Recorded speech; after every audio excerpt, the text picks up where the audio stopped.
김영삼 대통령은 참석했습니다. 김대중 대통령도 개원 연설까지 했습니다. 노무현 대통령도 기립조차 하지 않아도 시정 연설을 했고, 이명박 대통령은 상황에서도 개원식에 참석했습니다. 박근혜 대통령은 당연하다면서 개원식에 참석했고요. 문재인 대통령은 인사조차 건네지 않아도 개원식에 참석했습니다. 윤석열 대통령만 무슨 특별한 모욕을 당하고 있는 것이 아니라는 말입니다. 국회 개원식에 참석하지 않으신다면 국민은 윤석열 대통령을 국가를 내팽겨치고 스스로 대통령이 되기를 포기한 선언으로, 오늘 22대 국회가 드디어 개원식을 엽니다. 역대 가장 늦은 개원이라서 비판받았던 21대 국회가 개원식을 연 날이 7월 16일이었습니다.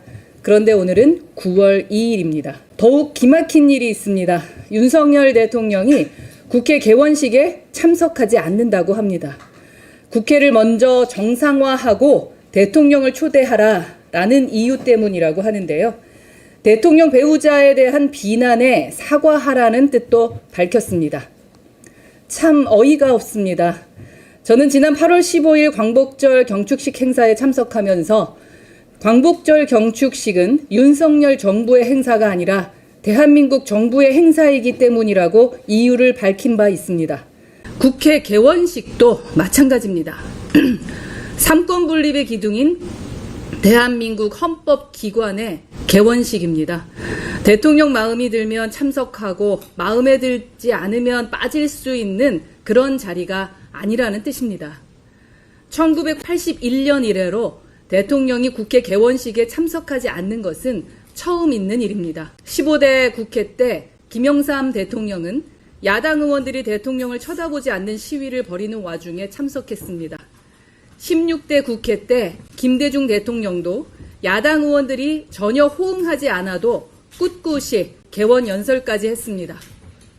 17대 때 국회 노무현 대통령도 야당 의원들이 아예 기립조차 하지 않아도 시정 연설을 했고, 19대 때 이명박 대통령은 여당 의원들까지 외면하는 상황에서도 개원식에 참석했습니다.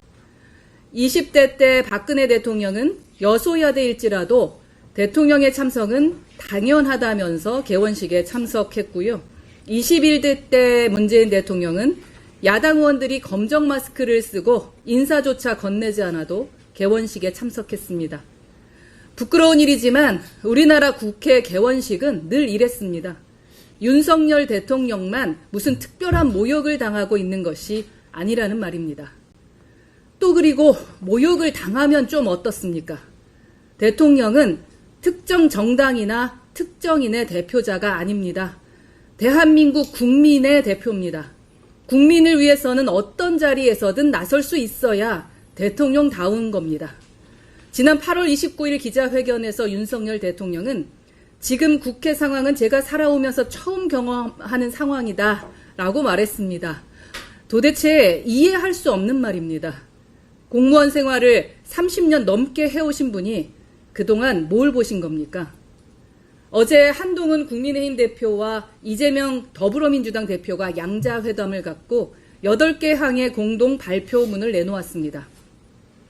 한동훈 대표가 리더십이 취약한 형편에 이번 합의가 과연 실행력이 있을까 걱정하는 국민이 많습니다. 그럴수록 대통령이 국회 개원식에 참석해서 협치의 뜻을 밝혀야 국민이 마음 한편으로 안심한다는 생각은 하지 못하십니까? 무조건 박수만 박는 대통령은 세상 어디에도 없습니다. 윤석열 대통령님, 막판에라도 생각 고쳐 먹으시고요. 오늘 국회 개원식에 꼭 참석하십시오. 이번에 대통령이 정말 국회 개원식에 참석하지 않으신다면 국민은 윤석열 대통령을 국가를 내팽겨치고 스스로 대통령이 되기를 포기한 선언으로 받아들일 것입니다. 제발 대통령답게 사고하고 행동해 주십시오. 이상입니다.